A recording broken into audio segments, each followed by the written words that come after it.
Hello everyone, this is Tom Vogel, Wrestling's Finest, continuing on with the recent series of videos I want to do for the game. The previous two that I did, I believe yesterday, were how to gather images, talked a little bit about our text files, and then the second one I did was 2 out of 3 fall matches. Ran a 2 out of 3 fall match between Tommy Rich and the Masked Superstar. Today, this is going to be a little different type video. It's going to be more theory. I'll show you a few things here, but it's mainly someone had suggested, a good friend of mine, Ed, who has the game, suggested maybe we could go through, or I could go through some tips or a guide how to set up territories, various type or wrestling wrestling game worlds, I guess is a better way to call it. So I'm going to start right in on that. First of all, the little background here. This video might go a little longer just because there's a little bit to talk about here. So you might want to listen to this in pieces, otherwise you may get tired of listening to me. Wrestling's Finest was designed, I think it was in 1982. And what got me all fired up for it was, I grew up playing tabletop, baseball, football, basketball games. And when I became a wrestling fan, kind of in the later 70s, I became really liked the history of it. And I was always wondering why there wasn't a wrestling game made. And I guess there were. I didn't find out about till them later. So I embarked on a challenge to try to create a game, and the game was based on the territory replays, because that's what was going on, in the late 70s, early 80s. And then I even went farther back. I ordered a whole bunch of old wrestling after magazines. I probably ordered about 50 of them, and I devoured every word. And so when the basis of the game came about, I kind of figured on the game engine pretty quickly, but I wanted the game to be based on the territories. And back then, the only information you really could obtain was either through the live shows you went to, or if you knew somebody who went to them, which I didn't, or the wrestling magazines. And that was kind of the basis of it. And the more magazines I got, the more reading I did, the more familiar I got with the names. It kind of started formulating the plan. And then in January of 81, the town I was growing up in, Vermillion, South Dakota, we finally got cable, and we were just ecstatic, because prior to that, all I had ever seen was AWA. And, I watch it when I go up to my grandparents in northern Minnesota. So I got to know the wrestlers, the styles. I experienced some very painful submission holds from my Uncle Bill, who was a big wrestling fan. And, a lot of torture for me, but it's the way it goes. So in January of 81, not only did we have our AWA, but then we got Georgia Championship Wrestling on the Superstation, WTBS Channel 17 out of Atlanta, on late Saturday afternoons. Then Saturday nights at 11 o'clock, we got WOR, WWF shows, My Name is Joe McGoon. We love that. And our lives evolved around those two shows. And with Georgia, occasionally they would show highlights from other territories. So it made things very exciting. And I worked at a grocery store, through high school and college, and for whatever reason, some Saturday mornings, I still haven't figured out what channel it was on. My old brother, Joe and Herman, I'd get home and they'd be all excited because they got to watch Florida Championship Wrestling, and they couldn't understand why Gordon Sully was there. And of course, I had to miss out because I was at the grocery store every Saturday, and this was before VCR. So everything was getting formulated, and so when the game started to get developed, it was all about the territories, trying to, not just replicate the guys, but the styles, and, just trying to capture it. And so that was always the mission going forward. Things changed a little bit, in the mid-'80s when Vince, went on his acquiring of talent all over the country, and the territories slowly started to fizzle out, and WWF became huge. So that's kind of so the game is probably created over a 10-year window, 75 to say 85 for all the territories. And we all know there are countless territories, and we all had our favorites, the ones we could get on TV. So and through the years, when I discovered it was the national newspaper, that daily, I think it came out every day, the sports newspaper, I think it was in the late 80s. All of a sudden I discovered once a week, Dave Metzler had a little column, and in there he advertised his Wrestling Observer newsletter, and I subscribed to that, and boy, was that an eye-opener. Like, no way. And I mean, I couldn't wait till Fridays when it would come out, and boy, did I learn stuff. And most of it tied in well to the territories, but it helped refine what I was trying to do. And then once the fast forward game, I think I ended up releasing it in the late 80s, something like that, to some friends. And then it just progressed past that, and then the game came out and it was turned into the PC game. So all that's to say is the game's based on territory, learned a lot with the newsletters, and then when the internet came out, it gave us a wild open book to everything that occurred. Fast forward many, many years, my real good friend John Metler, he decided to start collecting wrestling DVDs, and boy, oh boy, does he have a collection. And he has shared hundreds upon hundreds with me, and I've learned even so much more about the territory days, and we've been able to continue to incorporate that into the game. So to say how should the game be played as far as setting it up, everybody has their own ideas what they want to do. You can do tournaments, what ifs, best of, we've done group tournaments, but for this we're going to talk about the territories. And so when you talk about territories, there's several different ones you can actually to do. You can do what I call, none of these, I'm just using terms I came up with, none of these are insults, or maybe they're called the wrong thing, but it's just the way I try to describe them. The first you can have is a fantasy type tournament, where it's not based on any real life territory. For example, we all follow Bob's PWF, where he brings in whatever wrestlers he would like to use, and he kind of does a good job of rotating them in and out. You have someone like my brother Herman, he's had all kinds of them. He has Life of the Mid-Carter, he's had Idaho, Masked Wrestling Federation, Texas Outlaw. I mean, he has so many I lose count of them. He runs them as a territory, but they're not based on a territory like a real life one. Then you'll have, Ed, I talked about him earlier. He has Saturday Night in Portland. Many years ago, he would do several territories, and not only would he run the matches, he would send out basically a handwritten write-up on what was going on, and both Herman and I were just elated when we'd see the mail come in to us addressed from Ed Kapler, because we knew we had some great reading ahead of us. You also have John, who right now is running, I don't even know what it is, 8 or 9, I think, different territories. He runs one card a month. He runs his as a true territory based on, like, for example, if he's doing Mid-Atlantic, he has a certain period he's covering, and he only uses wrestlers from the Mid-Atlantic that were there during that period. Ed does the same thing with Saturday Night in Portland. All kinds of different projects you can run.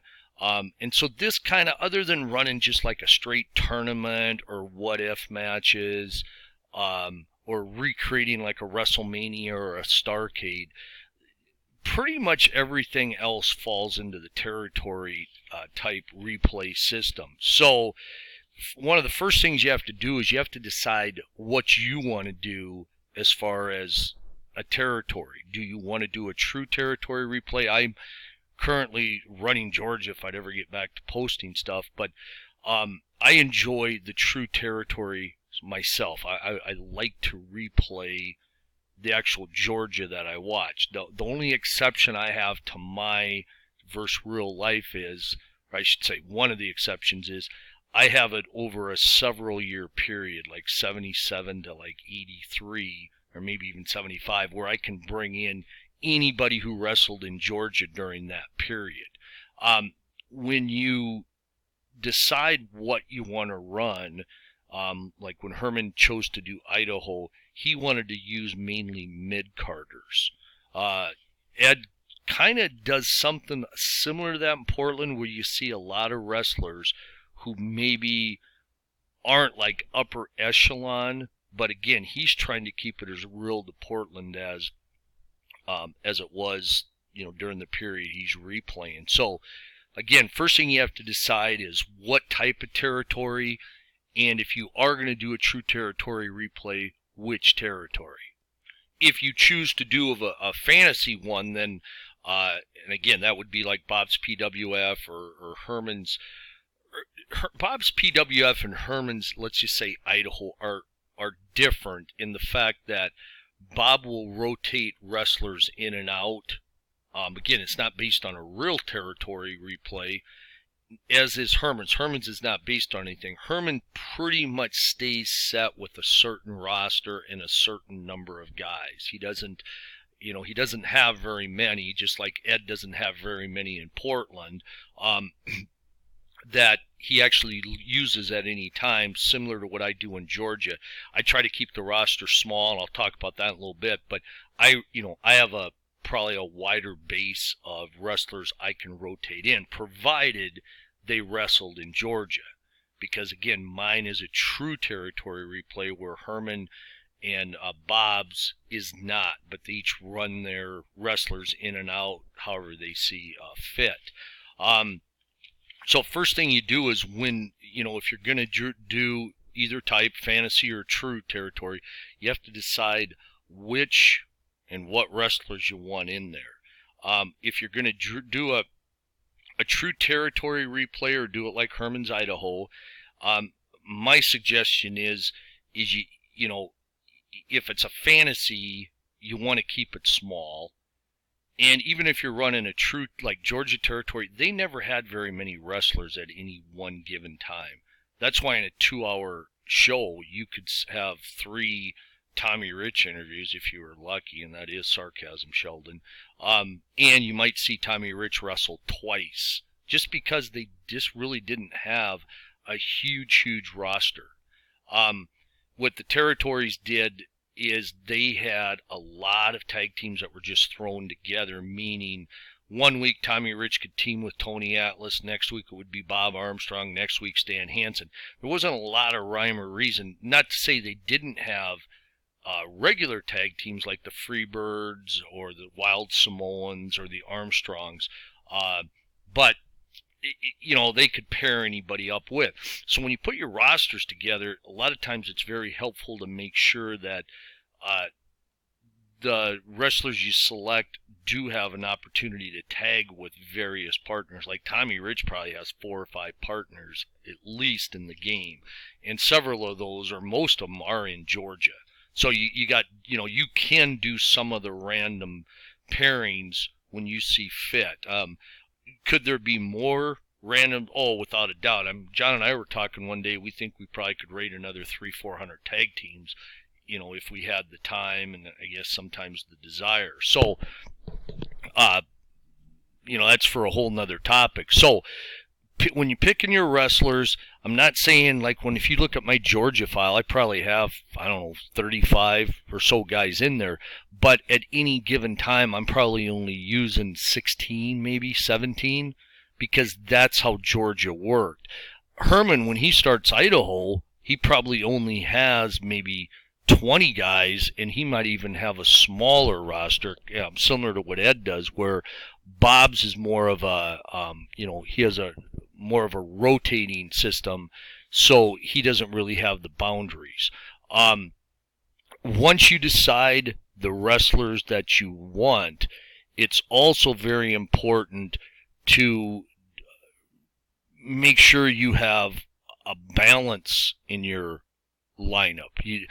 If I'm doing Georgia, I can't just have all mid-card or main eventers, because that wasn't the case there. You do have to have lower level.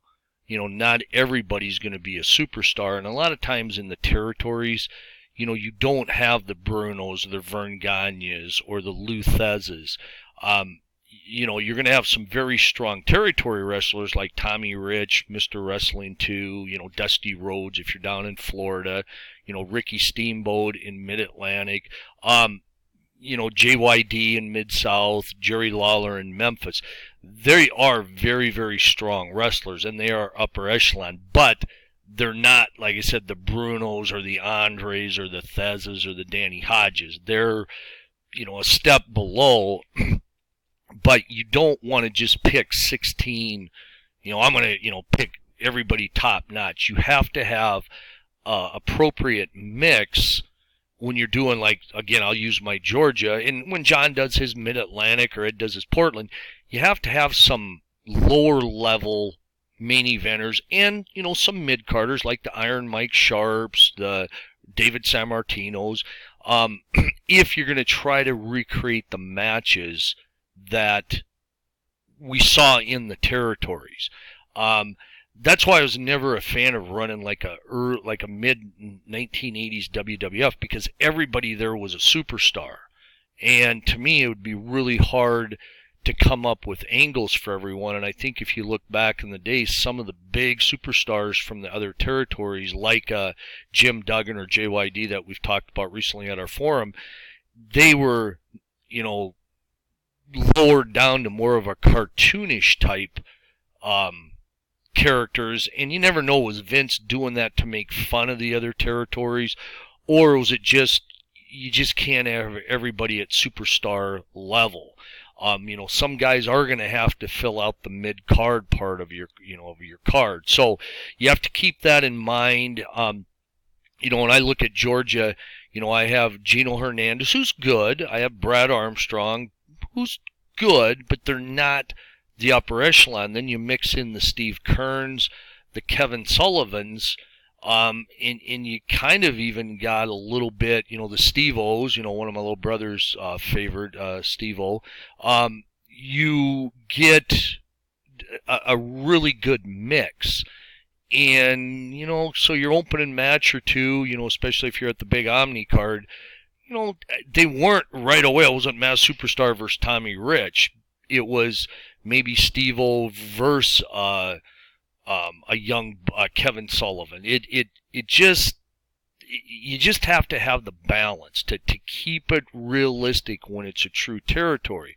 Now, in Bob's PWF, he may bring in not as many of the lower main event wrestlers, although he does do some. Ed has a real lower mix of wrestlers, meaning he doesn't, he has the Tom Zanks, he has the Rip Olivers. It's just the level they're at, isn't going to be top shelf material.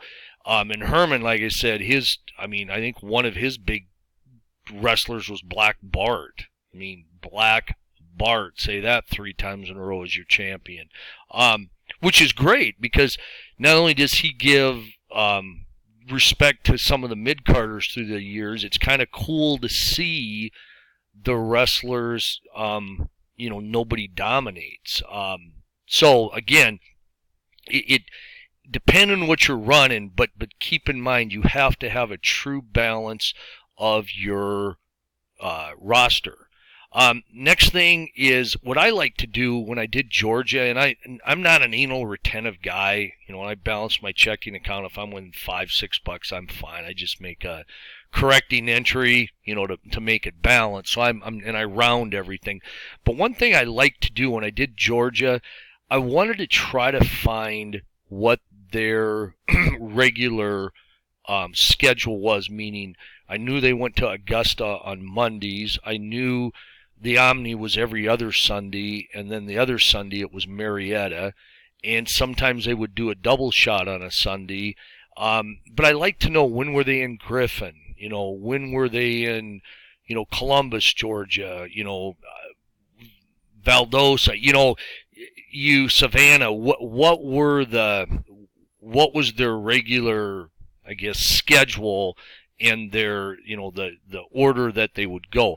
I like that, and I also like to know which towns were kind of the ones you might see a pretty strong card, and then what cards, like the town Herman and I grew up in, if we were to have ever gotten a show, I mean, we would have cared less who was on it. We got pro wrestling. It didn't matter if your main event was David, San Martino and Steve-O versus Snake Brown and Dale Veazey. I mean, we were just thrilled to get a show. So, some of the smaller towns, less populated, that maybe didn't even have a real full-fledged arena, your cards there might have only had 5 matches. And, your top one might have only been the mid card or the third or fourth from the top if you were in the Omni.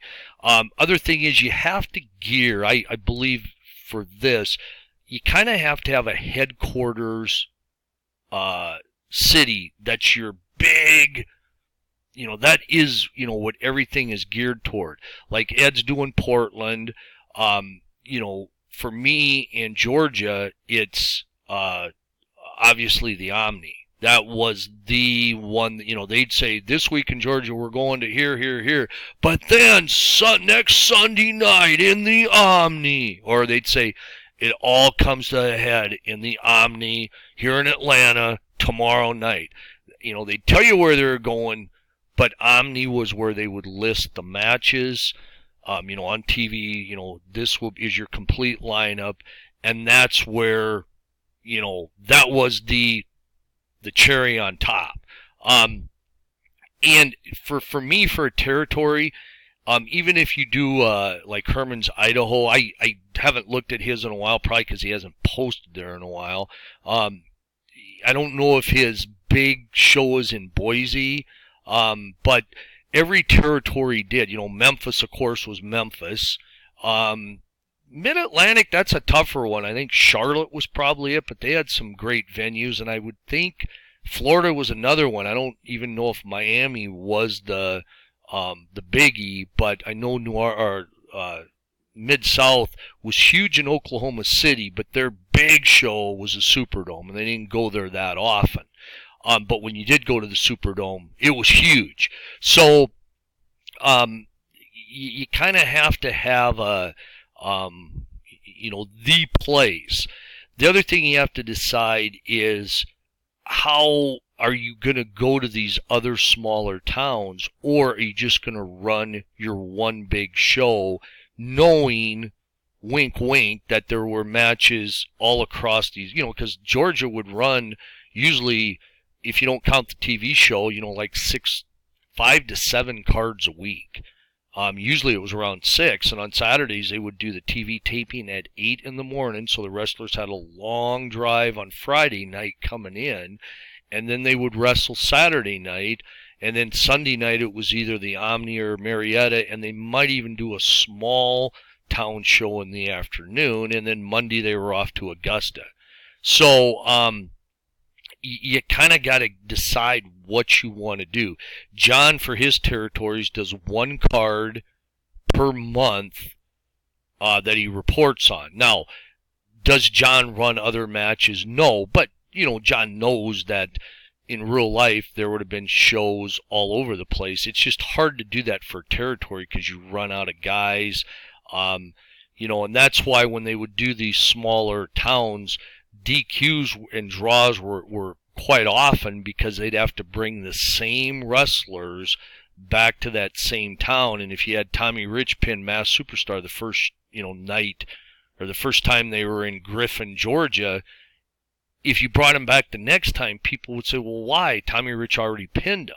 So it's a real challenge. I had tried that for Georgia, and it was really, really hard, and it took a lot of time. So what I do is I do know where they're going every night. I pretty much for the whole week put together this almost the identical card for each town. The only thing that changes is the main event, and I do run that on each for each town I go to. That way I can get title changes occasionally in small towns, but the smaller towns like Griffin typically won't see the national title defended. They'll see either the TV title, maybe a specialty match, possibly the national tag team titles will be on the line. So, but again, that's up to everybody. I just think it's really hard, like for Ed, if he wanted to go to Medford, and the other small towns in, the Portland area, it's really, really hard to do that. It's just AWA actually and WWF are actually a tad easier because like AWA would do Minneapolis or St. Paul, Denver, Omaha, Chicago, Milwaukee, and occasionally they'd venture into Canada. But the whole thing with them was they had a lot of big cities mixed in with the smaller towns. WWF, of course, had Madison Square Garden, but they also did the Boston Garden, the Spectrum, the Capitol Center, bigger areas, up and down the Eastern Seaboard. So it's, again, that's up to you, but to do a true territory or even a fantasy territory, it's really hard to run a lot of shows. That does cause some problems if you have, if you want to use injuries. For example, if a wrestler's out 10 days and you're only running one card a month, in theory, he wouldn't miss any time. That's something I'm trying to work on, is like a conversion based on how many matches kind of on average we could convert some type of injury table, but that's for something else. But I'm a huge fan of the injuries in the territories because in real life, wrestlers would get hurt, but a lot of times a wrestler would go on tour of Japan, or they might, maybe his wife was going to have a baby, so he wanted to take a week off, or maybe the promotion just wanted to pull him back to bring him back fresh. I remember we always laughed at Tommy Rich. Herman and I did Wander in the Hills and Tennessee with some Willie Nelson song playing because Tommy Rich had to get his mind right. And that's why he's back in Georgia, because his mind is right now. So, anyway, I like to do imitations. They're not very good, but I do. But the point is that, occasionally wrestlers go away, and what I like in the game, it's more due to an injury, and then also injuries add to the feuds, which we can get into there. So, plan where you're going with your territory, plan how often you're going to run the matches, and if you do want to do the smaller venues, I think you're better off not doing very many matches on that card. Keep it, I don't think you want to go less than 5, but I wouldn't be doing 8 matches in Sioux City, Iowa. I think usually we would get 5. The other thing to keep in mind is, is based on the number of wrestlers you have.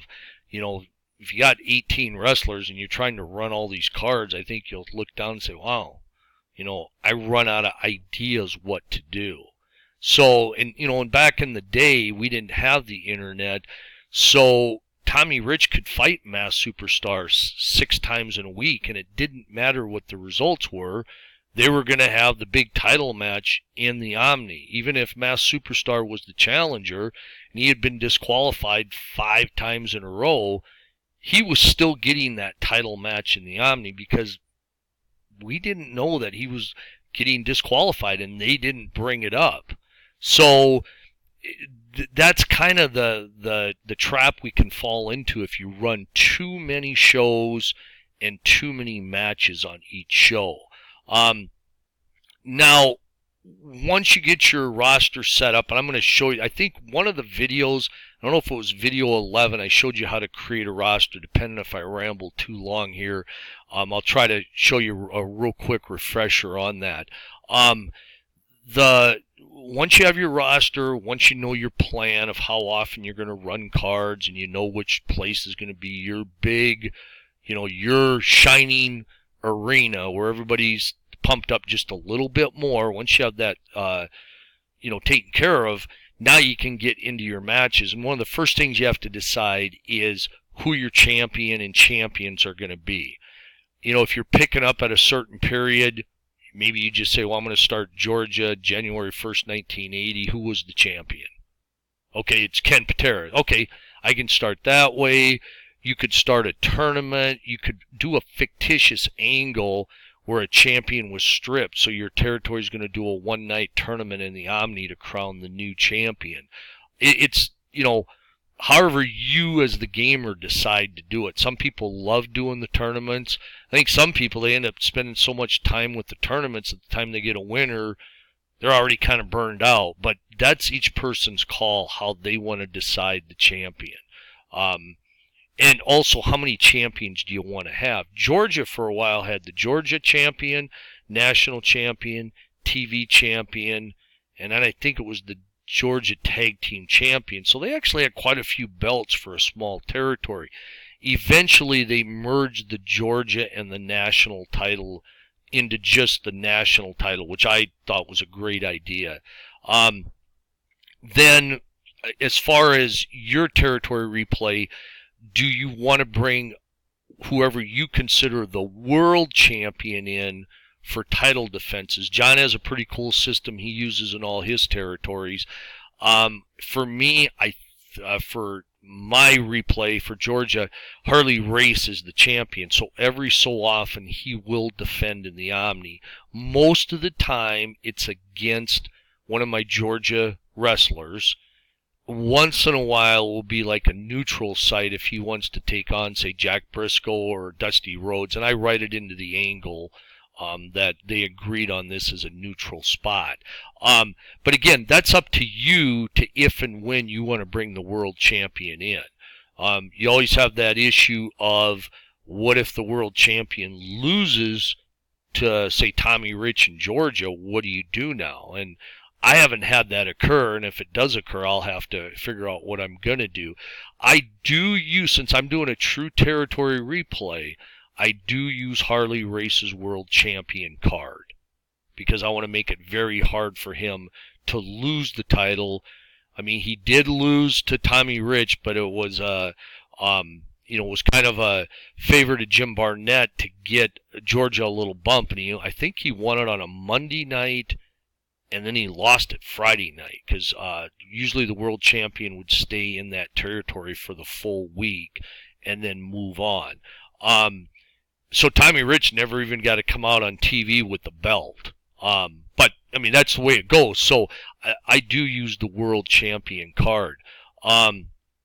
Once you get your champion determined, sometimes if you do a tournament, it will help you have some initial booking ideas in mind. If you had a draw or if something was real violent in one of your matches, if you had outside help, if you had a major upset, a lot of that you can spin into your own angle, and usually that part's not too hard. I believe that it's okay to go, and I've done this, where you hope that, okay, I hope this guy turns out to be kind of the face of my territory. And I use the example when I did do Mid-South, I had Jake Roberts as my guy. I wanted to be the number one heel. Well, I think his first 3 matches he got pinned. And so I said, all right, what other role can I have for him? And I think I turned him into more of a guy all he cared about was trying to injure people. This is not a booking game where you say, okay, I want Jake to be the man. What can I do to make sure he is the man? Other than picking lower level opponents, which really doesn't make a lot of sense, you just gotta hope the cards and stars line up the way you want. And if they don't, then you gotta have another plan in mind. And for me, if you're making match decisions that will make Jake Roberts more likely to win, by that I mean he trades hold, his opponent doesn't, match decisions you make are more favorable to him. To me, that's cheating, and that's not what this game was designed. I want Jake to win, but I'm also going to play the game fair. Think when we used to do baseball replays, and when I would do a Twins replay, if the Twins were down 4-3 going to the bottom of the 9th, of course I was going to bring in the other team's, number, if it was Goose Gossage, he was coming in the bottom of the ninth. I was going to bring in the best pinch hitter, the best pitcher, in a circumstance to fit, that they would do. I mean, I'm not going to skip Ron Guidry because he's too good. Oh, we're going to miss him for this series. You play it fair, and I think most of us can play it down the middle. Sometimes I wonder if people's personal biases, we all have our favorites. Do we want them to do better?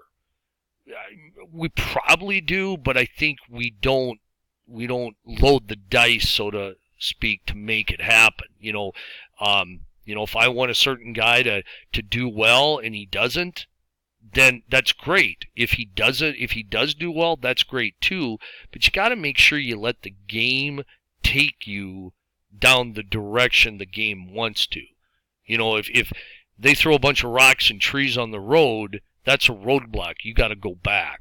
You're one guy. You don't have Hulk, the Incredible Hulk or Superman power to clear the road and keep going. Well, I'm just going to pretend it never happened. That to me, again, that's just cheating. It's like playing a baseball game, bottom of the ninth, bases loaded, Mike Schmidt's up, he strikes out, I didn't mean to roll the dice. Oh, he flew out.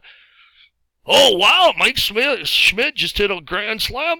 We win the game. I mean, again, cheating. So let the game take you where it wants to go. And I really, truly believe that is one of the great things about the game. And it wasn't really in the design. It's just how wrestling is and how things happen. I know Ed has called me several times over the years. John has done the same. Where something just so cool happens in the game, you got to tell somebody. I've gone to bed after running a match or a card where it is just such an intense or exciting or a result, whatever. I can't sleep. And I think most of us, as we've been in traffic going to work or at work, we'll start daydreaming like, okay, what am I going to do now? Now that this guy's injured, what am I going to do? Or, wow, I didn't think he was going to win the title. What direction do I have to go now? I think we all have those moments, and if we don't allow them, then I think we're cheating ourselves out of having to make tough decisions. And I know I do not like quick play games at all. I won't play them. And I don't like every decision being made for me. I know some gamers, maybe they're from a different generation. They don't want to have to think who the outside ally was. They don't want to, have to try to come up with an explanation of how two faces were counted out in a double count out. They would rather have a chart telling me why that occurred. That will never happen in wrestling's finest. If you want to make your own home-brewed rules, go ahead, but they'll never be a part of the game because this is something I want to keep you up late at night. I don't want you to get in trouble at work or in a car accident, but I want you to be thinking if you're forced to watch some stupid show with your wife and you're doing it because you have to, I kind of want you to be sitting on the couch and let your mind wander about your next card and how long till this show is over so I can go up and run the matches instead of watch this stupid show. I mean, that happens to me too. I want that. That to me, that makes the game, a wrestling game, not just this game, but other games, other wrestling games too. It makes it unlike any other replay game we do. I mean, I follow boxing replays, but I'll tell you what, they get real boring after a while because, you take Rocky Marciano, you have him go through everybody, now what? Now you pick another boxer and do it. There's really not many curveballs that are thrown to you or thrown at you. So that's why I love the wrestling games. I find it when I go back to play my Twins replays, I don't find the challenges much. I don't feel that my mind is tested as much. Sure, you got to bring pitchers, pinch hitters, rest guys when they're slumping, but wrestling game is a different animal, and if you let it go places that it wants to go, it really will challenge your thinking, and I just think that's a really cool thing, to be able to, for us to have to force us to do things. So let the game take you where it wants to go. Set up the matches, but be willing. And here's an example of one. Let's say Tommy Rich pins Mass Superstar, and they've been having a big feud, and he pins Mass Superstar to win the title. And that's going to kind of complete it because they've been going round and round. What do you do next? Now, one thing you can do is have Mass Superstar do a post-match attack, and hopefully something happens. If nothing occurs, okay, you swung and you missed, that's okay. How do you get the spotlight off Mass Superstar losing?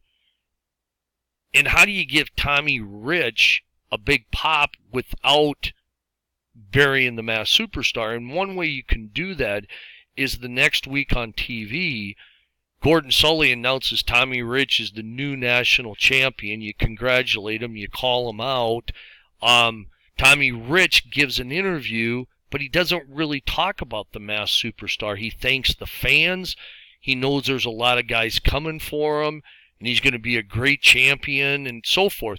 Well, then maybe later on, you bring out Gary Hart with the Great Kabuki. And Gary Hart says, I heard Tommy Rich out here. Tommy Rich talks a lot. Tommy Rich has not yet faced the boogeyman, the Great Kabuki. We're going to go into the ring right now, Gordon, and we want you, but we want especially Tommy Rich to watch what this man is capable of. Song song! They go up to the ring. Mass Superstar who? You now got the Great Kabuki. Mass Superstar, what do you do with him? Maybe you take him off TV for a week or two. You bring him back. You don't bring up the loss. You come back, maybe he quickly addresses it. Like, Tommy Rich, if you think I went away, I haven't. But I got another person I want to talk about right now, and that's you, Wrestling 2. Who do you think you are? I'm not going to come out here screaming and yelling what I'm going to do to you, but know this. When I get you in the ring, and we will get in the ring soon, I'm going to show you who the true masked wrestler is of Georgia. Again, that feud is long gone. Keep building on the other stuff, and within a month or two, you're going to almost forget Tommy Rich took the title from the Masked Superstar. That's where you let the game take you. Take a draw. Take a count out. Take a wild event that pops up. Those are great angle builders. And it can just be something simple as manager, unknown person comes to ringside, watches the match, takes notes, walks away. Can you use that on something? If you can, great. If not, you don't really have to build that up.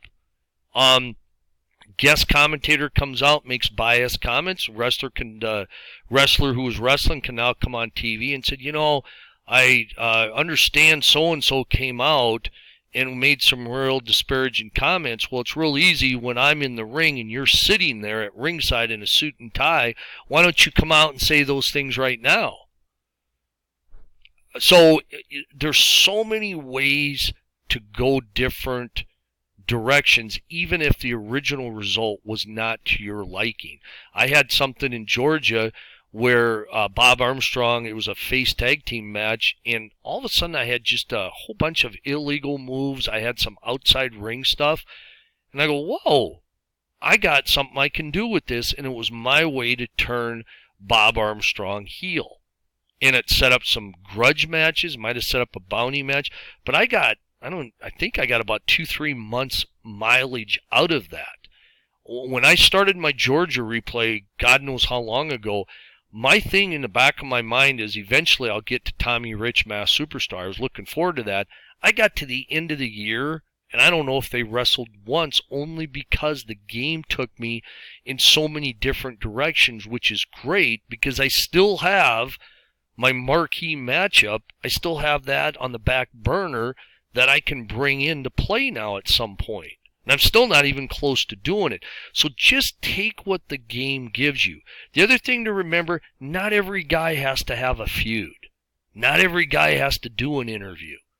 You can also do what I call group interviews, where Gordon Sully might say, I'd like to take a moment here and talk to Tony Atlas, Tommy Rich, and Bob Armstrong. Gentlemen. And each one can just have a few words. It doesn't even have to be specific. Just say, looking forward to getting out, meeting the fans as we're on tour this week. Got some great matchups and looking forward to it, Gordon. All right, gentlemen. And with that, Freddie, tell us where we're going this week. I will, Gordon. And Freddie does his little skit and be there. And you got 3 guys interviewed. They're not going anywhere. It's just more of they're there. And you just kind of wait until maybe something happens that, can propel you into something.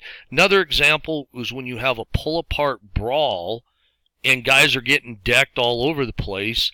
Maybe a face is the one doing it, and he's, knocking wrestlers down. He's throwing officials out of the way. Great opportunity for a heel switch. He comes out the next week and says, I'm sorry, my behavior, he just got the best of me, and I know it shouldn't have happened, and I know I'm going to be fine. Well, all of a sudden, maybe one of his buddy comes out there and says, wasn't real thrilled you threw a punch at me. I didn't mean to. Things got heated. I apologize. Well, I don't know if I'm going to accept your apology. What do you mean? We're friends. Friends don't do that. And then you have him, the guy who's going to turn heel, you have him walk off. Well, maybe later in the show, he's a guy who attacks him. I mean, do you have a studio pull apart? There's a lot of things you can fill the blanks in to make everything occur to help propel your angles based on what the game gives you. Read between the lines. The text files, especially like the attacks and the DQs, can help you with it. With the update coming, there's a few more wild events. I got a tag team specific wild event now, chart, and we added a few more in there, for the singles to try to give more opportunities for things to occur. I think there's one, a large person or wrestler, I don't remember how it's worded, that's not in the territory, attacks, wrestler during the match. Match continues, but now, Mass Superstar can go. I think that's what happened somewhat in Georgia, where I think it was Big Red or some goofy guy, or no, it was Uncle Elmer no, it's Plowboy Frazier, I'm sorry. Gives you a chance to bring a guy in for a few matches. Does it mean anything? No, but you took that wild event, and when people are going, oh, you know what, I want to see Ken Patera against Plowboy Frazier. Can he get the swinging neck breaker on that, big dude? It came out of nowhere. Why not use it? It's like a little unknown present for you. So take advantage of those things as they come along, and let the game be your ally. I know we have NEWA. Bob runs. Herman and I call him Philly Bob. He runs representation of the WWF, or maybe the WWWF. He's put his own little spin on it, where he's opened it up for not just WWF wrestlers, but he runs the strictest. He doesn't vary in how he puts his cards together, and he's had the game several years, but there's no variance how he runs things, and he takes what the game gives him. He doesn't have to elaborate too far on it, and he does a great job with it. And when his champion, usually it's Bruno, loses, it's like shockwaves sent around the wrestling's finest community, which was exactly how it was when Ivan Koloff pinned Bruno. That's why Ivan didn't celebrate in the ring. they wanted to get him out of there quick while the fans were still in shock, because had he celebrated and fans realized what happened, Madison Square Garden would have had one incredible riot. But when he won, he rolls out, and he was about 3/4 of the way back, and people realized that Bruno lost, and then they came unglued. So he does a great job of replicating that. Again, just take what the game gives you. It's I don't want to say it's hard, because I know some people, it's hard for them to think outside the box, and that's okay. It's just, but really look at what other people have done with situations that came up. Feel free to reach out to others to find out, hey, this is what happened. You got any ideas how I can go with this? If somebody offers a suggestion, you don't follow it, I don't think that person's going to feel, oh, I gave you a suggestion, you didn't follow it. You're basically just throwing some ideas out there to the person asking for help, and maybe he comes up with his own idea based on what you told him. John has texted me many times, what do you think I could do? I'll throw him a bunch of ideas. He might use one, but what he might do is say, I think what I'm going to do is I'm going to take a part of what you suggested and tie it into something I have. And then he runs with it, and it works out. And here's the other thing. Not all of our ideas are going to work. Some are, some aren't. It's all about, you got to keep trying, and you got to keep trying to, throw stuff against the wall and see what sticks, and then run with it.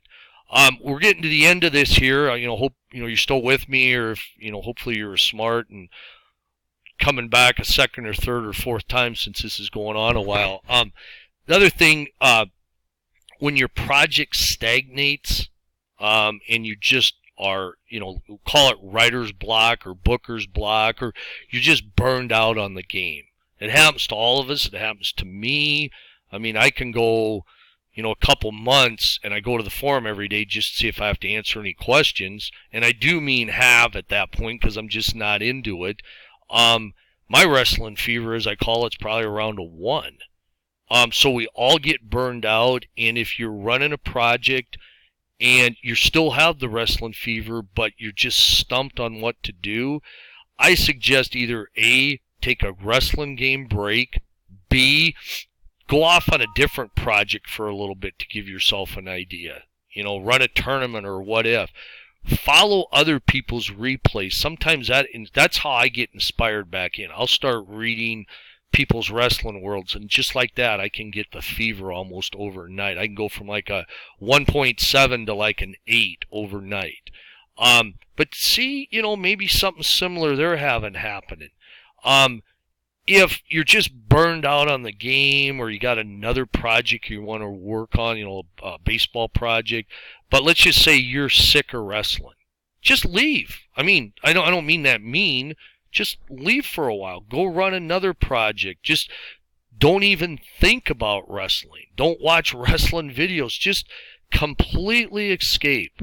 We had one gamer who posted, this is probably, 8, 9 years ago.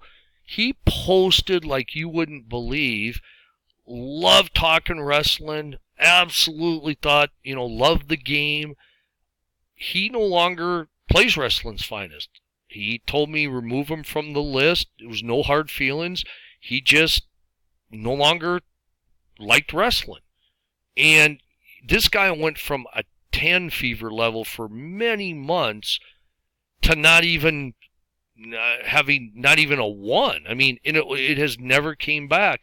That can happen, but for most of us, take a step back. Go do something else for a while. Eventually you'll come back. When, who knows? But it's amazing when you come back, all those things you were stumped on, you'll say, wow, this was easy. Why didn't I think of this 2 months ago? God, what an idiot. No, just sometimes you just can't get past it, and that is normal, and it's actually good. It's great to see people, I don't want to say leave, I don't mean that, but it's great to see them come back and have all this fire again. It's like they've been rejuvenated. And, it happens to all of us. sometimes we leave not because we're sick of wrestling, but we have a new shiny object, whether it's a new game. Maybe you're taking up golf and that's your new thing. Who knows what it could be. I always had a lull time in the summers because I would play basketball. Didn't mean my fever was down. It just meant I didn't have the time as much to give to it. Come back refreshed and you can get right after it. And the other thing is, if you start a project and you're not having fun, abandon ship. Cut your losses, take a step back, come up with a new project. If it takes you a while, so be it. But don't, if you're just not having fun for whatever reason, stop. Go back and do something else. You're not tied to that. You're not a quitter. You're just going to try to find something that you enjoy more. And maybe it's because you watched a video. Maybe it's something you read. Maybe it's something you've had in the back of your mind for a long time, and you finally decided you want to try that. Could be any reason whatsoever, but get out. I've stopped. I bet if you go through the forum, how many projects I've started and never finished, abandoned that I will never go back to. But just start something new. Don't keep doing something if it is not fun. So last thing I want to do here real quick. I know this is one of the longest videos, but I did warn everybody. So let's go here real quick, and we are going to go manage wrestler sets, create new wrestler set here. And it's very simple. What you do here is, if you follow these directions, choose a wrestler set, select wrestlers desired, press the add button, press the save new set button. So all you do is you go here, and I'm not doing this so much for Georgia, but let's just say I want Gene Anderson, and you don't have to click anything, hold anything down. Ole, say I want to bring Andre in once in a while. I scroll down here. I want to bring Tony Atlas. I want to have Bob Armstrong. I want to have Brad Armstrong. And let's see. I see Ox Baker here. Let's throw him in there. So you hit add. You see all these names here. Then you set new save new set. And then what I do, since I'm going to use it a lot, I type A, maybe dash Georgia. And then when you hit OK, that creates a new set. So now when I want to start a new match, you'll see A Georgia's at the very top. And I don't have to scroll through all these sets. I know one thing Gary said I think he's doing, if he hasn't already, we're going to be able to add, I think, up to like 99 sets or wrestler files at some point. I think that's what he said. Don't hold it to me, Gary. I hope you're not mad if you've stayed with this 57 minutes and 54 seconds I'm at. But anyway, here's where you see all these wrestlers I selected. Now, what you can do now is do this. Go here, manage wrestler sets, delete wrestler set. Just make damn sure you highlight the right one. Delete set. It will ask, this is the idiot proofing Gary did because of me. Are you sure you want to delete this set? Yes. Boom. It's gone. Done. You go into wrestle, start new singles match, and you see Georgia's gone. About ready to say goodbye. One thing I just saw in my notes here, specialty matches. Remember, in wrestling's finest, the cage match is the feud ender. Very few cage matches will ever end without a clean finish. Pretty much the same for the Texas Death. The other specialty, barbed wire, strap match, chain match, lumberjack, you will get countouts and DQs. So keep in mind those specialty matches can really add a little bit of flair and help build other angles for your territories. And if you are going to run small territories, I mean, if I was at a small town and it wasn't the greatest card, but on top it was like a lumberjack match, I would just be, I would be ecstatic. So keep that in mind. Hope this was helpful. You can always Post questions at our Delphi forum, Wrestling's Finest, under Google. Just type that in, Delphi forum, Wrestling's Finest. You can always start a new topic, or under videos you can ask questions, comments. Again, thanks for hanging in with me on this. I know it was a long one. I hope this was somewhat helpful. It's kind of a tricky topic. Until next time, I'm going to run some bounty matches and maybe grudge match. But anyway, have a great day, everyone. Thank you. Tommy Vogel, Wrestling's Finest. So long.